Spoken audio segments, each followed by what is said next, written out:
We have done quite a lot of trophy hunting lately in the Hunter Classic, and when I say trophy hunting, I don't mean hunting for competition trophies, but last week we kind of got to accomplish both with our 190 whitetail that netted us second place in the whitetail comp, and seeing that trophy kind of got me wanting to hunt for competitions again. So today we're out here on Hirschfelden, and we're primarily going to be doing a geese comp, but there also is a pheasant comp that we're going to try a little bit later, and I wanted to try something for this hunt that I've never done, which is fast traveling to the goose setup.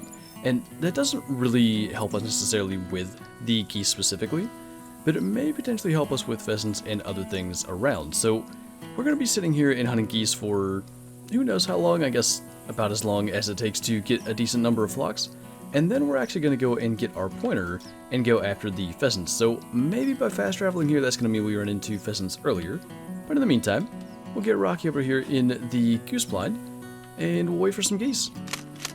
I just heard a goose. Those never made a sound. Oh.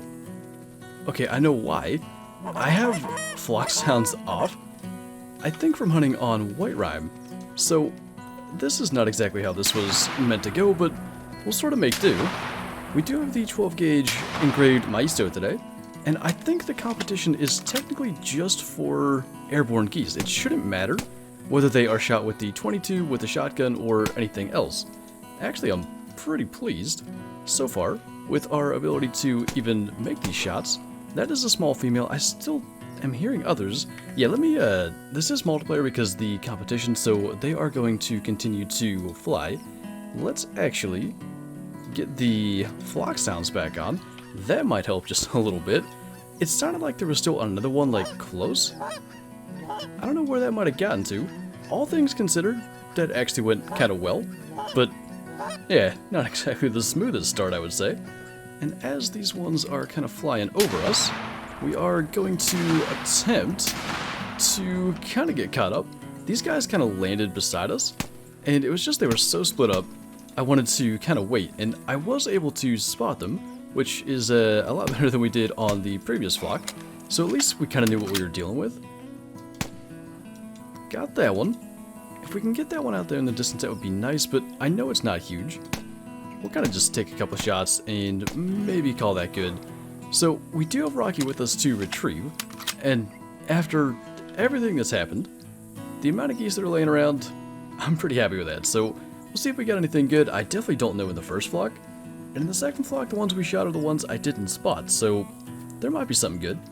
And as per usual with like goose and duck hunting videos, we're going to be pretty much only including the harvesting of kills that are at least kind of decent size. And the main reason for that is it's kind of like a slow process while the scores are calculating and all that, and it just sort of speeds the video up and helps keep the pace if we do it that way. So rares or any kind of huge geese will be included. Otherwise, you might just kind of notice all the geese will disappear off the field as we flame them, if there's nothing really all that special to speak of, but a couple of kind of decent males to start with there at 6,700 and 6,800, so hopefully that's a good sign. I want to at least try to get like a double here. Almost had a chance, I feel like, at a triple, and then it felt like we could have maybe gotten double on the second shot, but no such luck. Still managed to get all but one with the shotgun. I think I hear other geese coming in too, so hopefully we can either make that quick or just let it go. Sounds like there's an entire flock maybe coming from that direction, so we'll get loaded up and try to bring them down. Not the best calling in this case. We've got them kind of trying to land already. You definitely can impact the way that geese try to land by your basically timing of the short range call, and I definitely didn't time it right there. There was one decent male goose, and I'm not too sure which he was. Definitely not that one. Finally got that with the 22. Unless he's one of these, I guess we did get him. And neither of those looks huge, so I'm going to assume we did. I want to say it was 7.5 minimum or something like that, so eventually we'll run into it as we are claiming, but we're starting to kind of get caught up a little bit. We've been here for about 30 minutes, and the nice thing about multiplayer is we can keep track of our kills just by pressing F3, and we've got 27 geese harvests, so maybe we should go ahead and wrap up. The one nice thing about kind of finishing our goose hunt and going off to pheasant hunt for a while is that if we kind of loop around and come back to here, what we can do is basically sneak up and see if any big geese have landed. Geese will just kind of land amongst the decoys and hang around there. There is the one that I was looking for, a 7400, so not too bad. So yeah, I think there may be a couple that we shot in the distance with the 22 out this way that we can get with just running by and claiming it. We'll switch to our pointer, and we'll try a little bit of pheasant hunting. Well, oddly enough, we just fast traveled to basically right on top of a pheasant, so we don't even need the pointer for this one. That was a rooster that kind of flew past us as well. This is the one we've been spotting, so 23 to 27 actually isn't too bad. We'll go ahead and flush that, and you can't whistle, but we're so close to it. Not a big deal to kind of run up to it. Got that guy, and actually we did send the other one off there, so I want to get a minimum of 4 rooster pheasants today. The competition basically is your biggest rooster out of your first 4 submissions, and we'll try to find at least kind of decent ones. This guy definitely falls into that kind of decent category in my mind. 2.5 kg and a 25 score. Maybe it's your... I thought it was your best out of your first 4. It might be your, like, best average of 4. I'll check and confirm that. That's the way that seems.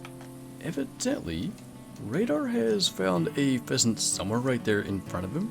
I know there's one off to the left. One is laying right there, which is kind of again sort of decent at 23 to 27. I don't see the one. Oh yeah, I do.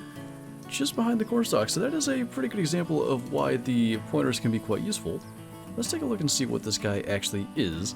19 to 22, so unfortunately, Radar's contributions are appreciated, but we are going to go and take the bigger one. And by the way, I went back and looked at the competition. I had it half right. It is your first 4 submissions, but it's the highest average of your first 4. So by shooting the first one that scored, I think, 25, we sort of effectively disqualified ourselves from that competition. And I mean, at that point, why not go ahead and take the other rooster? It doesn't matter for our first 4, really. The top 3 are all like 27 plus, and we would essentially need to shoot a bunch of nearly max score pheasants to even get back in it, and the odds we find even one of those are not that good. So a 19 scoring pheasant, and over here I'm guessing like a 24 again. We might get a score on the board anyway sometime soon, but yeah, for that one I don't think we're going to get top 3. So as far as competition trophies go, it kind of comes down to going back to the goose setup and taking a look. I did see a flock go over just a second ago that looked like it had some big geese in it, but hard to say if they are going to break and eventually stay in the field. There was a 24 though, so kind of decent for the estimates we had.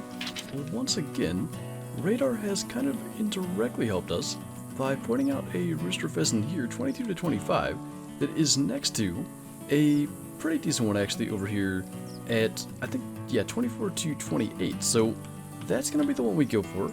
If we can, we'll try to get both.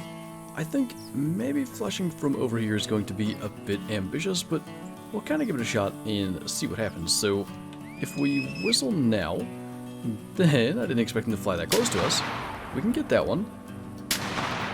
I mean, we may have hit that guy, but the odds that we were going to get that at that range were not that good to begin with. So at the very least, we got the big one.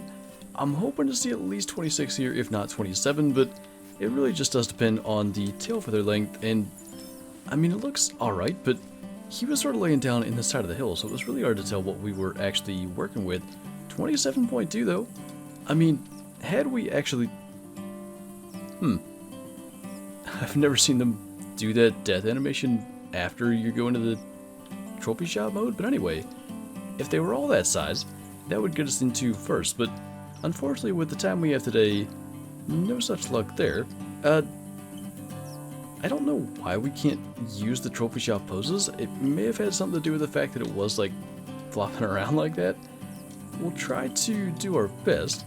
We can still use the hunter one, so we might be able to manage. It's definitely not what I would like it to be, but I think this is realistically about as good as we are going to get it. And after all, it is a 27 pheasant and not a 28 or 29, but definitely a decent sized bird. And for what it was, I guess a decent trophy shot, but we'll scoot around now back to the goose setup and kind of see what's going on over there. We could fast travel to it in probably about a minute, but then we're gonna just send a bunch of geese flying, and who knows, there might be rares or big ones in there that we can kind of spot from a distance, and we'll take advantage of that opportunity here. There are so many geese landed out here in the field right now that a couple of them don't have a place to be, so they're just kind of evidently floating above the rest. I don't think either of them are all that big, so now the task begins of trying to make sense of all these geese here. I mean, that one in particular looks pretty big to me. It's kind of decent. Definitely not huge, but we definitely don't have all day. Eventually they are going to try to kind of get out of here.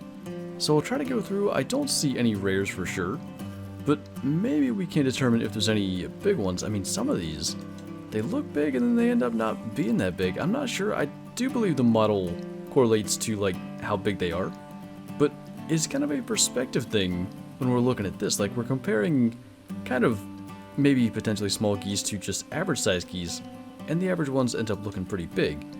There is one off to the left that I saw kind of hanging out right in here. That one actually is maybe the best goose we've seen all day. I don't see any rares, and like none of these strike me as being all that big. I think we may go for that one that's off by itself, which is going to make it a lot easier to keep track of. I think that's going to be the move. We'll spot this one just to make sure, because I feel like I've spotted everything, but some of these just look so big. And yeah, we do have to make sure it's airborne for the competition. I think right now, technically, if it was at the very top end of its estimate, it would have a chance. But I don't know that even at a max of 8,300 that it could stay. There is the shot that we needed. And I mean, some of these things are flying right over top of us. We can maybe get some use out of the shotgun. That's probably going to be a little beyond what we can reach. I mean, the game is lagging. There are so many geese flying right now, so we'll do our best. That's actually a pretty good one that we hadn't spotted. That's kind of the problem when so many geese kind of get clustered into one area, and I do think we lucked out with the one that we got. That guy was a max of 79 something, so, oh, I was going to say we can let him go, but that shot will work, so we got two pretty decent geese down. One with, I think, a fair shot at making 8,000 anyway. Fingers crossed that's going to be the case. 8,000 is kind of like the number to kind of shoot for in Canada geese, and maybe we can get there. He's looking about like how the pheasant did earlier. 7.8's not going to quite crack the 8,000 mark then, and we can go and take a look at the other one we got, but that's got us into the top 10. Technically, there's a chance at the estimate we had that the other one could be a little bit bigger, so we might as well go and look. Oddly enough, he actually was bigger at 79.37 and a 200 plus meter shot as well, so I think kind of for a combination of the shot and the size of the goose, we'll go ahead and take a trophy shot of that one. The lighting is just perfect, and I'm waiting on radar to kind of look at the camera a little more. I think that's like the best we are going to get. Maybe not like that, but when he's just kind of looking that way, I really like the way this trophy shot came out, so I think we will probably call that good.